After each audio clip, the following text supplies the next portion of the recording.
RLV Ramakrishnan ഉറച്ച പിന്തുണയുമായി ചാലക്കുടി ലോക്സഭാ മണ്ഡലം LDF സ്ഥാനാർത്ഥി പ്രൊഫസർ സി രവീന്ദ്രനാഥ് ചേനത്തുനാടുള്ള വീട്ടിലെത്തിയാണ് രവീന്ദ്രൻ മാഷ് തന്റെ പിന്തുണ അറിയിച്ചത്.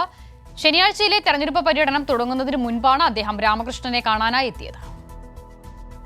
ശനിയാഴ്ച രാവിലെ ചാലക്കുടി ചേനത്തുനാടുള്ള വീട്ടിലെത്തിയാണ് കലാഭവൻ മണിയുടെ സഹോദരനും നൃത്തകലാകാരനുമായ RLV രാമകൃഷ്ണനുള്ള പിന്തുണ പ്രൊഫസർ സി രവീന്ദ്രനാഥ് അറിയിച്ചത്.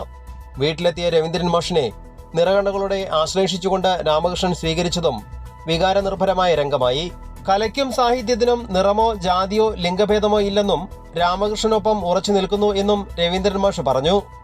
കഴിവ് തെളിയിച്ചുകൊണ്ടാണ് അധിക്ഷേപിച്ചവർക്ക് മറുപടി നൽകേണ്ടതെന്നും അദ്ദേഹം കൂട്ടിച്ചേർത്തു. പെർഫോമൻസ് ആണ് ഇതിനെല്ലാം മറുപടി.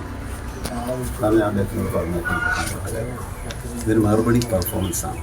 കല ആരുടെയും കുത്തകയല്ല.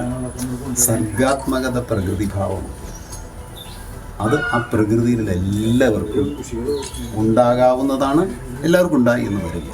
അത് ആർക്കുണ്ടോ അവർക്ക് ആ പ്രകൃതിഭാവത്തെ സമൂഹത്തിൽ എത്തിക്കാനുള്ള കടമയുണ്ട്. ചുമതല മാത്രമല്ല, അതൊക്കെ കടമയുണ്ട്. കാരണം സർഗാത്മകത എല്ലാവരുടെയും യഥാർത്ഥ സിദ്ധി അല്ല, അത് അപൂർവം ചിലർക്കേ ഉണ്ടാവും. സർഗാത്മകത ജന്മന ലഭിക്കുന്ന സിദ്ധിയാണ്. കല ആരുടെയും കുത്തകയല്ല, അത് മറ്റുള്ളവർക്ക് പകർന്നു നൽകുക എന്നതാ കലാകാരന്റെ കടമയാണെന്നും രവീന്ദ്രൻ മാഷ് ഓർമ്മിപ്പിച്ചു. തനിക്കെതിരെ വിദ്വേഷ പരാമർശം നടത്തിയ സ്ത്രീയിൽ നിന്നും മുൻപ് നേരിടേണ്ടി വന്ന വിവേചനങ്ങളെക്കുറിച്ചും രാമകൃഷ്ണൻ അദ്ദേഹത്തോട് പങ്കുവച്ചു. കൂടിക്കാഴ്ചയ്ക്കിടെ കലാഭവൻ മണിയെക്കുറിച്ച് ഇരുവരും സംസാരിച്ചു.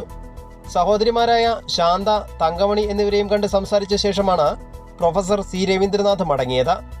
മുൻ MLA BD Devasi, CPIM area secretary KS Ashokan, PM Vijayan, TP Johny, KI Ajithan തുടങ്ങിയവരും രവീന്ദ്രൻ മാഷിനോടൊപ്പം RLV രാധാകൃഷ്ണന്റെ വീട്ടിലെത്തിയിരുന്നു. കൈരളി ന്യൂസ്, തൃശൂർ.